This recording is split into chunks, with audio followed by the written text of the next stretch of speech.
So, my channel name is KirbyGamecube, and it has taken me a total of 7 videos to actually talk about a Kirby game at all, like an actual mention of one. Never before have I mentioned the series in any of the previous videos. During E3 2017, Nintendo started to show off with some rando talking about baby games. Ha, what a loser. Then we got more of a Then like literally seconds after, Kirby Star Allies was revealed. Or just Kirby as it was known back then. If you're annoying, fuck you. But it just came out of nowhere and stepped right back out like it was some throwaway Switch title. Did they treat this just like how right after Metroid Prime 4 we got Yoshi? Is Xenoblade 2 supposed to be on the level of Then 3 months later, they revealed the title, the release window, and Monopoly for the Nintendo Switch. Monopoly Switch. We didn't get much until January where we learned about new abilities and such, but the time until release for this game was really abrupt. We got occasional drops of info, and that was it across the course of 8 months or so. And I wasn't as excited for it as it was for Planet Robobot in 2016, since, you know, Nintendo had Mario Odyssey during the end of last year. But are we just misled and Kirby Star Allies is still a fun game? Or will this game be mediocre because... Seriously, look up the score for any Kirby game. None of them have bad ratings. This is... Kirby Star Dude's story begins in space away from the Kirby Planet copyright trademark. At the bad guy fortress looks just... Oh my god, what even is that? It looks like a Kingdom Hearts. Zant from The Legend of Zelda Twilight Princess trying to use the Jamba Heart to bring the return of the Dark Force. But he somehow fails. Nothing implies it. He just raises his arms up and the Kingdom Heart just runs up in his face. The darkness of the heart enters the Kirby Planet copyright trademark, and back on Kirby's home, evil hearts rain from the sky and make people evil. But not Kirby. Why? Because...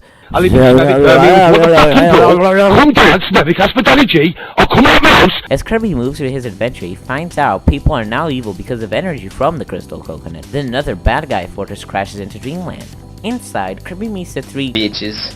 Francisca, the Ice Mage, Flamberge, the Fire Mage, and Zanpart, the Electric Mage. All 3 get defeated, and Kirby destroys the fortress because the Thunder Dot is a dumbass and just plugged her staff into this thing. I don't know what that is. You guys tell me. I have no idea what that is. The story isn't all too different from other Kirby games, if I'm being honest. There's assholes we must stop, and we know nothing until the very last level. And the twist this time is that Zant is actually a family guy. His final boss battle is really creepy, since the music actually changes to a scarier and more unsettling music box tune. Really, listen to it, it's terrifying.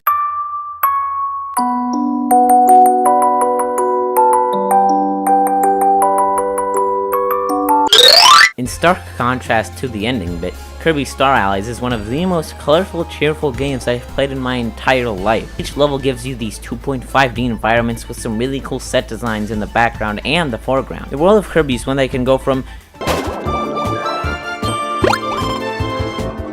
and then jump to...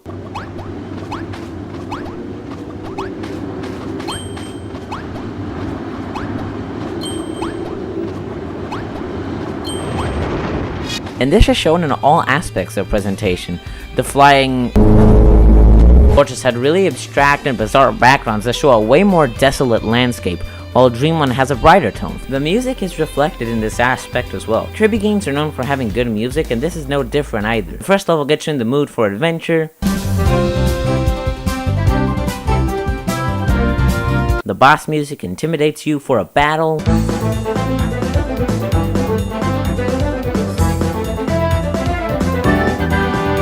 And the world bosses have special songs. You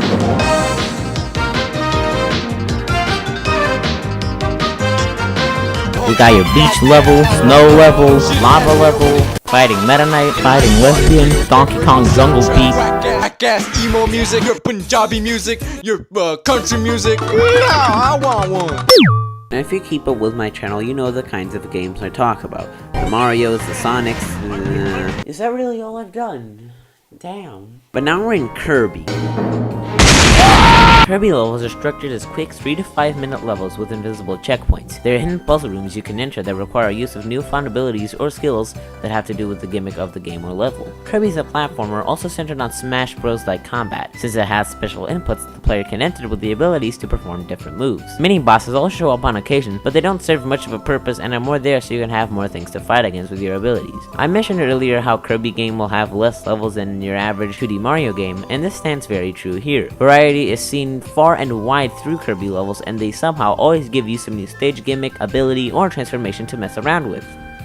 Oh, and there's something about sucking in there, but like I care. Now that's the basic structure of Kirby games, so what does Star Allies do with this concept and how does it compare to the past games? The gimmick this time is Kirby's newfound ability to throw friend hearts to earn Star Allies, which in turn allows CPUs or other players to control them. Now it's important to know that yes, Return to Dreamland did have 4 players before Star Allies. However, it's important to note that multiplayer in that game was an afterthought since the game was designed with a single player adventure in mind. Star Allies instead gives attention on multiplayer focused designs in the game. Areas have really huge spaces and the camera never really does anything crazy like it did in Robobot's boss fights. In general, the game focuses on making an experience built specifically for multiplayer with various features of the game basing themselves on co-op. So the game has a focus on more multiplayer centric levels with co-op gimmicks and it's not too far off from the other games. So can we call it a day, quit the video and play Fortnite 6.9 with Ali A?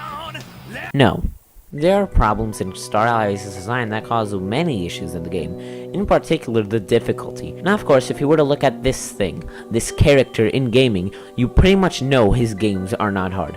And that's true. Kirby games have a simplicity in their style meant to ease anyone into the games. What separates Kirby titles from Super Mario 3D World is that A, the actual gameplay is more fun and varied, and B, Kirby used to have to live up to the standards of Super fucking Mario Galaxy 2. So what does difficulty in the Kirby series have to do with Star Allies? Well, when you want to make sure every one of the 4 people playing is capable of knowing what to do, you're gonna have to make losses for things in the difficulty sense. Again, comparing to 3D World, the past games did have more dynamic cameras, and the multiplayer ones decided to ditch them to allow for more players. But the cost of what comes with the multiplayer experience is not worth that at all. Enemies are essentially targets you and the other allies can mow down within a minute. Puzzles give away the answer, so the challenge there is just reaching them with the abilities. Bosses do a neat thing where there's a secret in them to beat them, but that just makes them easier to defeat anyways. Ability combinations are fun, but they can turn you into an overpowered god, and I see a lot of people talking about the CPUs do everything for you. No, that's simply not true. In fact, it's the opposite. The AI were dumbasses to me.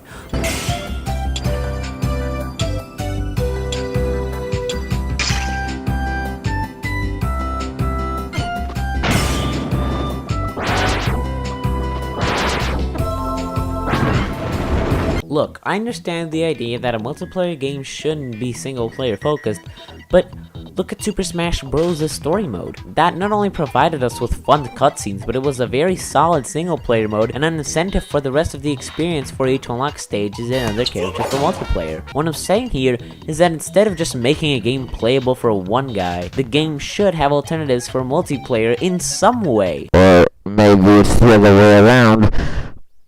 So with that in mind, it certainly locks Kirby Star Allies down a peg. The game is lucky other aspects of it hold up, but without them it will just suffer the same flaws as Super Mario 3D World. So can anything save this game?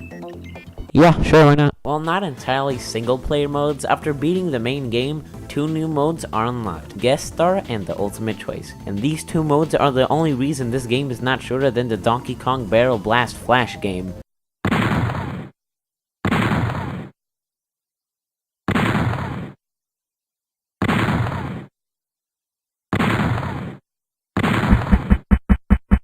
This was the thing. Guest Star sees you play as one of the many Star Allies in a speedrun type mode through all of the main storyline. The way you're helped with your speedrunning task is through collectible hearts that increase health, attack, and speed. There's special bosses at the end I won't spoil, but it's pretty neat, and the true focus of this mode is the speedrun element, so your times are compared across all the characters, and the main strategy is to find out what works and run with it. I hate that I made that a pun. God fuck. There's not a lot to say about this mode because it's really that simple and fun. Playing with all these different characters changes way more about the game than you would think, and with such a large roster, this does add plenty of replay value. Then you got the ultimate choice, a boss rush mode where the goal is just to survive. At first, while it forces you to play at difficulties 5 and 7, Soul Melter is where the game shows it does have potential for challenge. Yet again, not only is your time showed, but also your total score as well. Of all the modes in the game, this was the one I played the most. It's only been 3 months since the release of this game, and I already know all the small details and intricacies of the boss's attacks, moves, when it dodged, and these 2 modes are what saved the game for me. Of course, it's not a 5 out of 5, but it's a huge amount of varied replayability. Such a small amount of tweaks to gameplay really does help out in the game's case, and I almost know the game inside out from all the replay I do within the 2 modes.